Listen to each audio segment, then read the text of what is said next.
Assalamualaikum warahmatullahi wabarakatuh. Waalaikumsalam warahmatullahi wabarakatuh. Apa kabarnya hari ini? Alhamdulillah. Alhamdulillah sehat semua. Baik. Bismillahirrahmanirrahim. Alhamdulillahirabbil alamin. Allahumma shalli ala sayyidina Muhammad. Para mahasiswa, mahasiswi, peserta kuliah perbandingan madhab. Alhamdulillah hari ini hari Kamis kembali kita bisa bertemu di perkuliahan perbandingan madhab. Baik, sebelum kita memulai perkuliahan, mari sama-sama kita buka perkuliahan pada hari ini dengan membaca Ummul Quran Suratul Fatihah. Al-Fatihah. A'udzubillahi minasyaitonir rajim. Bismillahirrahmanirrahim. Alhamdulillahirabbil alamin arrahmanir rahim maliki yaumiddin. Iyyaka na'budu wa iyyaka nasta'in. Ihdinas siratal mustaqim. Siratal ladzina an'amta 'alaihim ghairil maghdubi 'alaihim waladdallin.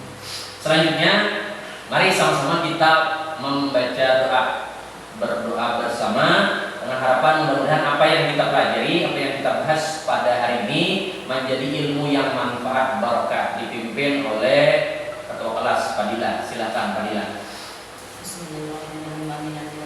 Bismillahirrahmanirrahim. Alhamdulillahirabbil alamin. Allahumma shalli ala sayyidina Muhammad wa ala ali sayyidina Muhammad. Rabbi zidna ilma warzuqna fahma waj'alna minas shalihin. Wa sallallahu ala sayyidina Muhammad wa ala alihi wasallam. Alhamdulillahirabbil alamin.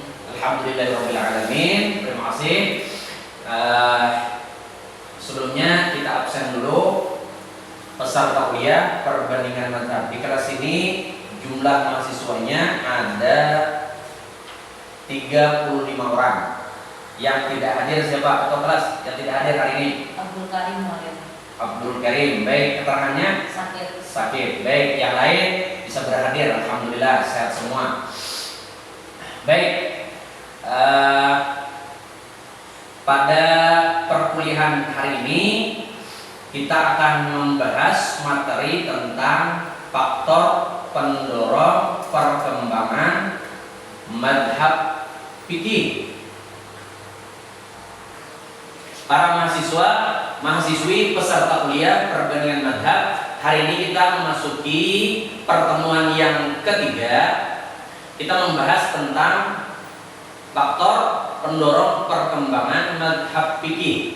Jadi materi ini termasuk materi yang sangat penting dipahami oleh para mahasiswa, termasuk di program studi S1 Hukum Keluarga Islam. Karena materi ini memberikan pemahaman tentang konstruksi pemikiran ulama madhab serta memberikan pendekatan pemahaman hukum Islam dari perspektif perbandingan.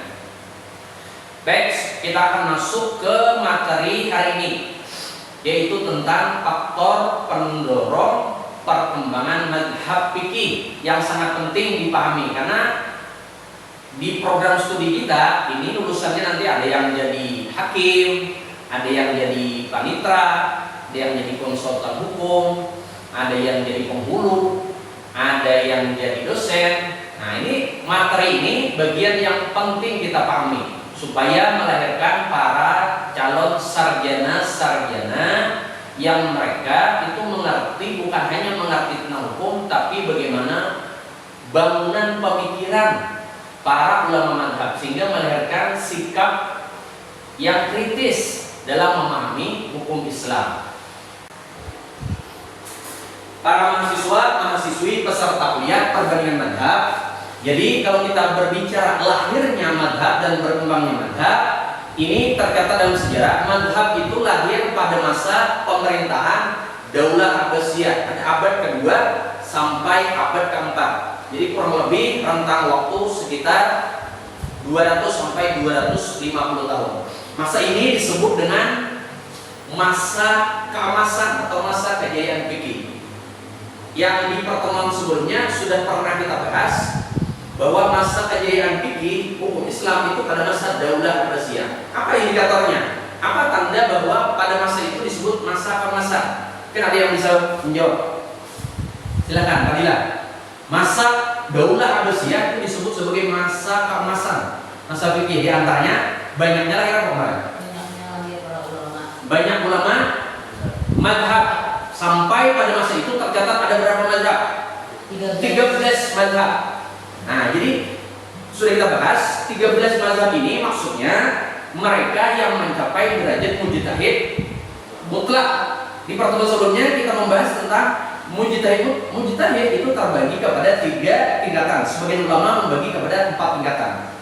Mujtahid mutlak, mujtahid madhab, mujtahid mas'alah, kemudian ada yang menambahkan mujtahid tarjih. Nah, jadi kembali, madhab itu lahir pada masa Daulah Abbasiyah, rentang waktu kurang lebih 250 tahun. Pada masa inilah lahir banyak madhab-madhab fikih yang tercatat itu 13. Kemudian di bawahnya kalau kita sebut madhab Hanafi itu ada Imam Hanafi, ada ulama Hanafiyah. Kalau kita sebut madhab Maliki itu ada Imam Malik, ada madhab, ada ulama Malikiyah, dan seterusnya. Jadi kalau disebut 13 itu turunannya lebih banyak lagi pada tingkatan madhab, mujtahid madhab dan mujtahid mas'alah. Nah, sekarang pembahasan kita perkembangan faktor pendorong berkembangnya madhab. Jadi ini yang akan kita diskusikan pada hari ini. Kenapa pada masa itu bisa melahirkan ulama sebegitu banyak? Kenapa madhab madhab fikih itu bisa berkembang sebegitu pesat? Nah, ini yang akan kita bahas pada pertemuan hari ini, yang kita bagi kelompok, kita diskusikan untuk menggali pengetahuan secara bersama-sama. Para mahasiswa, mahasiswi, peserta kuliah perbandingan madhab. Berikutnya kita akan mendiskusikan tentang faktor pendorong perkembangan madhab yang akan sama-sama kita bahas, kita gali. Jadi tugasnya hari ini Bapak akan membagi kalian semua dalam beberapa kelompok. Setiap kelompok akan mendapat satu tugas. Nah, jadi tadi di bagian awal, bagian sebelumnya sudah dijelaskan tentang faktor pendorong perkembangan madhab. Salah satu rujukannya bisa dilihat di buku sini, Perbandingan Madhab, yang ditulis oleh Profesor Dr. Haji Yuhayat, yang disebutkan bahwa faktor pendorong perkembangan madhab itu ada 5. Pertama, faktor politik, yang kedua faktor ekonomi, yang ketiga faktor kodifikasi, yang keempat faktor mudzakarah, yang kelima faktor mujahadah. Sekarang tugasnya para mahasiswa-mahasiswi semuanya, tugasnya adalah mendiskusikan apa hubungannya faktor politik dengan berkembangnya madhab. Politik berkembangnya madhab. Nah, hari ini kita akan menggali pengetahuan secara bersama-sama dengan diskusi kelompok. Faktor kedua, faktor ekonomi. Apa hubungannya ekonomi dengan berkembangnya madhab? Nah, yang ketiga, faktor muzakarah. Muzakarah atau bahasa sederhananya apa? Diskusi. Baik, kita akan bagi dalam beberapa kelompok. Setiap kelompok akan mendiskusikan faktor-faktor yang sudah disebutkan tadi. Oke, paham? Jelas? Baik, ini bagian dari upaya kita menggali pengetahuan lewat diskusi kelompok, menggali pengetahuan tentang bagaimana berkembangnya madhab dengan beberapa faktor tadi.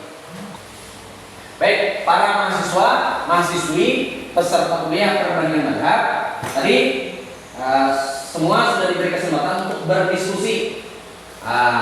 Sekarang Bapak minta kalian untuk menyampaikan hasil diskusinya tentang apa hubungannya faktor yang tadi disebutkan dengan hubungannya berkembangnya madhab. Mungkin untuk kesempatan pertama, kelompok pertama dulu.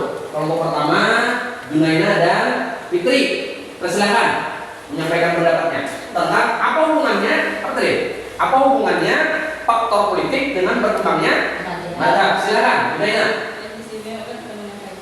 Jadi hubungan antara faktor politik dengan perkembangan madhab di masa itu ada 2 poin. Yang pertama, karena pada saat itu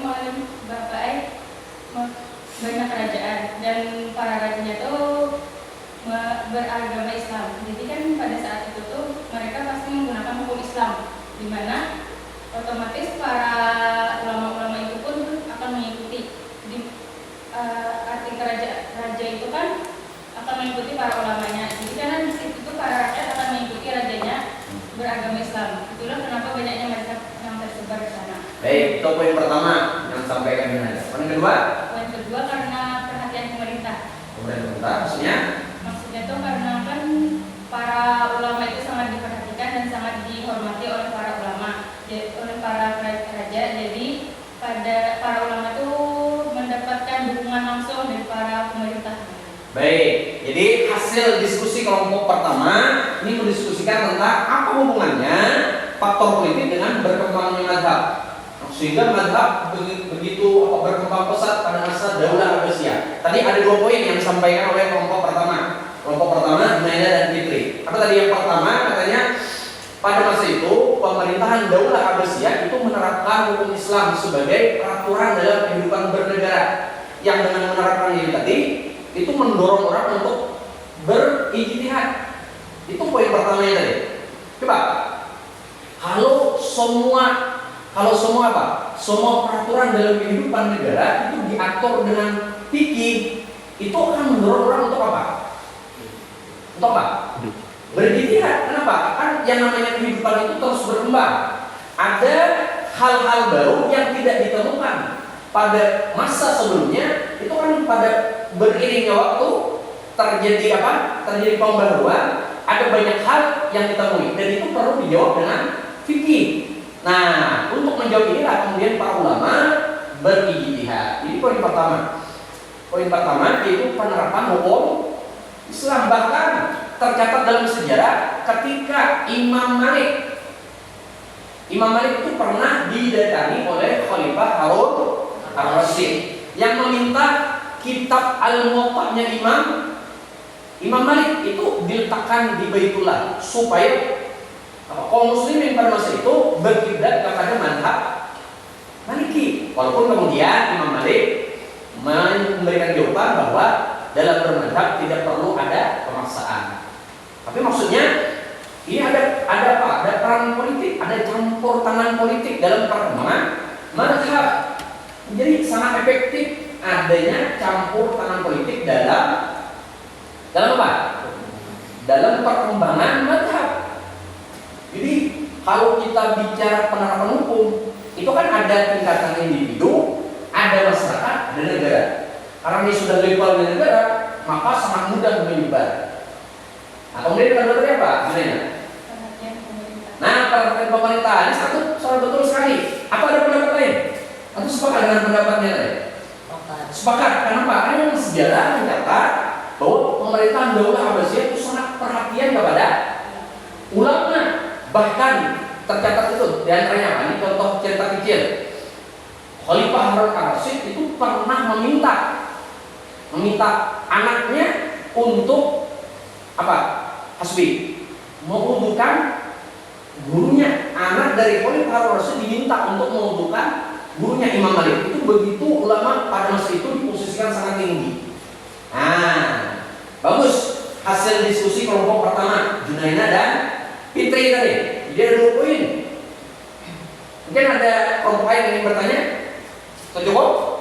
Baik, kita lanjut ke kelompok 2. Ada Fadilah dan Hasbi yang mendiskusikan tentang apa hubungannya faktor ekonomi dengan berkembangnya mazhab. Silakan Fadilah. Ya, kami ulun bersama Hasbi sudah menyimpulkan bahwasanya di faktor ekonomi ini terdapat 2 poin yang menyebabkan pendorong perkembangan mazhab pada masa itu. Yang pertama adalah penggratisan setiap madrasah, di mana di sana bahwasanya sistem pertanian, perdagangan serta industri yang di sana kemajuan pesatnya itu membuat madrasah-madrasah yang ada di sana digratiskan supaya orang-orang bisa belajar dengan nyaman.